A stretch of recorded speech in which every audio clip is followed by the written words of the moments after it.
पल भी संत के मुखारविंद से भगवान के चर्चा सुनते हैं तो वो एक पल का संग आपके जीवन को बदल सकता है। भगवान ऋषभदेव जी ने बड़ा सुंदर सत्संग के महिमा का वर्णन किया। एक बार एक चेला थे और उनके गुरुजी थे, और गुरुजी ने जो कथा सुनने आया करता था एकदम पक्का चेला नहीं था, दीक्षित चेला नहीं था। गुरुजी कथा सुनाया करते थे और वो व्यक्ति आकर के बड़े ध्यान से कथा सुनता था, लेकिन जितने भी श्रोता आते थे सब भगवान के भजन में मस्त हो जाते थे, भगवान के भजन में झूमते थे। लेकिन वो चेला जो था न भजन करता है न कभी राम राम कहता है। तो गुरुजी ने कहा एक दिन, बेटा तुम इधर आ जाओ।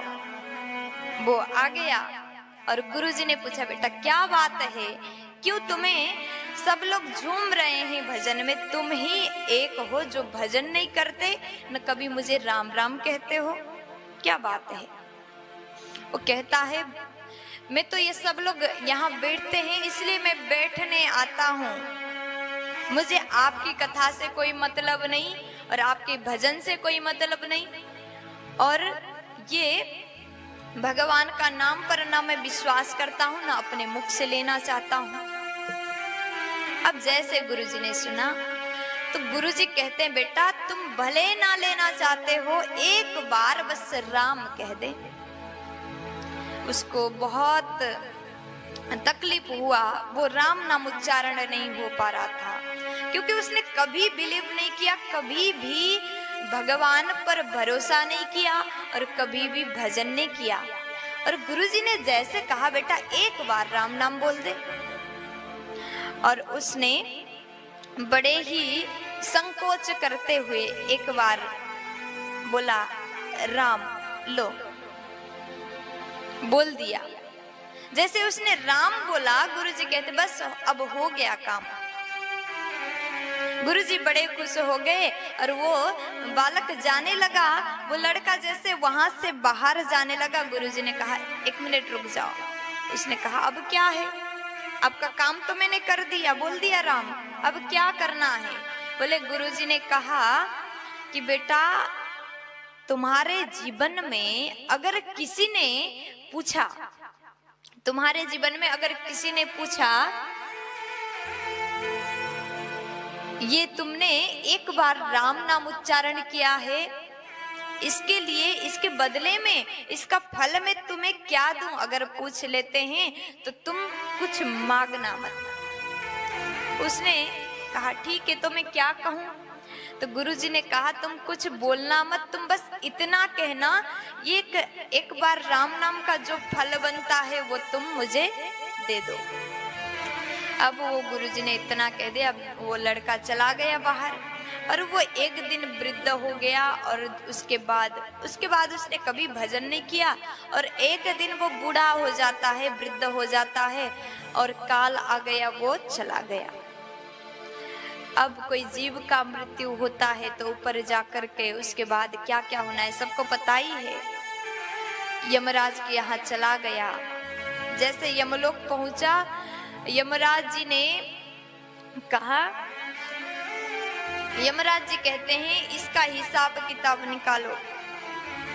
अब चित्रगुप्त ने उसका फाइल निकाल के ले आए, पलटाया पन्ना, अब देखा इसने जीवन में क्या काम किया है। अब देखा एक भी अच्छा कार्य नहीं किया, सब में कहीं झूठ बोला है, कभी दूसरों का अपमान किया है, एक भी सत्कर्म नहीं। देख करके परेशान हो गए, बोले महाराज एक भी अच्छा कार्य नहीं किया। अब पन्ना पलटते पलटते गए तो एक पन्ने में लिखा था इसने जीवन में एक बार राम नाम उच्चारण किया, जीवन में बस एक बार राम नाम उच्चारण किया।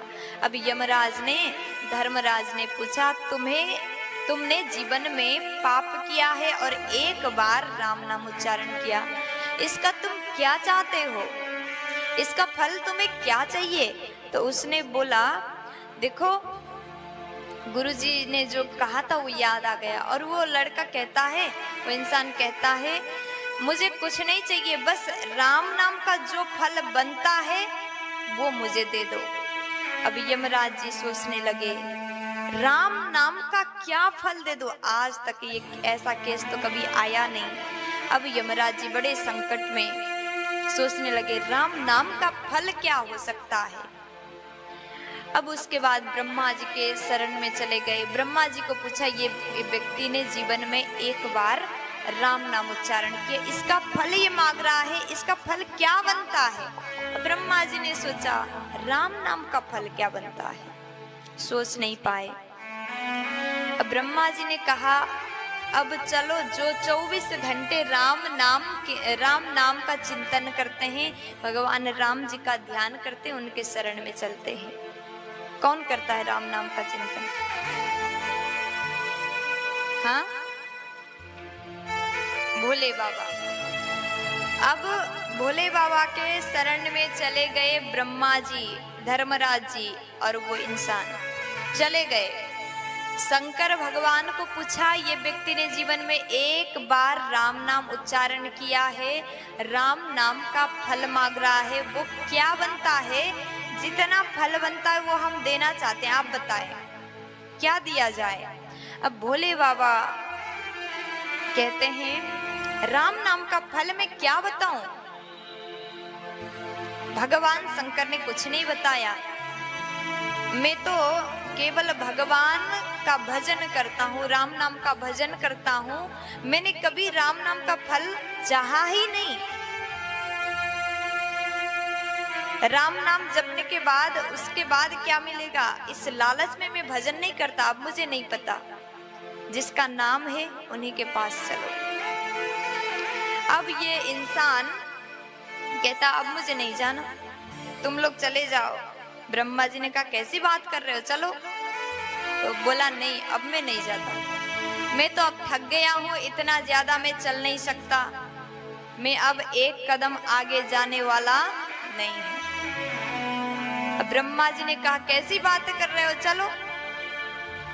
वो इंसान कहता, पालकी मंगाओ तो मैं चला जाऊंगा। तुम लोग इतना कह रहे हो तो जाना पड़ेगा, पालकी मंगाओ। पहले पालकी मंगा लिया और उस इंसान को पालकी में रखा, और एक साइड शंकर जी ने उठाया, एक साइड ब्रह्मा जी ने उठाया, पालकी को कंधा दिया, और धर्मराज के दूत ने उठाया पालकी, और पालकी में बैठ करके भगवान राम जी के पास पहुंचा। भगवान राम जी के पार्षदों ने देखा, ये तो ब्रह्मा जी भोले बाबा उठा करके ला रहे हैं, ये कोई खास वीआईपी हो सकता है। भगवान को जाकर के बताया। भगवान जब मिले, पूछा, ब्रह्मा जी क्या बात है? ब्रह्मा जी ने कहा, प्रभु ये व्यक्ति ने जीवन में एक बार राम नाम लिया है, इसका फल ही मांग रहा है, इसका फल क्या बनता है, इसके हिस्से में क्या देना है, आप बताएं। हम लोग के सोच के बाहर है, आप बता दें। अब भगवान राम मुस्कुराते हुए कहते हैं, इसने जीवन में एक बार राम नाम लिया, इसका फल मैं क्या बताऊं। जिस व्यक्ति को राम नाम के फल को पूछने के लिए साक्षात ब्रह्मा महेश धर्मराज अपने कंधे पर उठा कर ला रहे हैं, इससे ज्यादा फल क्या हो सकता है? प्यार से बोलो, अरे बोल दीजिए ना, और प्यारे। ये भक्त जो था अब बड़ा प्रसन्न हो जाता है। कहने का भाव है, अगर उसने उस साधु का एक पल के लिए भी संग नहीं किया होता, सत्संग नहीं किया होता। देखिए, ये दृष्टांत से हम दो बात निकाल सकते हैं। एक तो है सत्संग का महिमा, एक पल के संग से उसको भगवान का दर्शन हो गया, उसके पूरे पाप माफ कर दिया गया एक पल के संग से। और दूसरा है भगवान के नाम का महिमा, इसने नाम जाप कर लिया।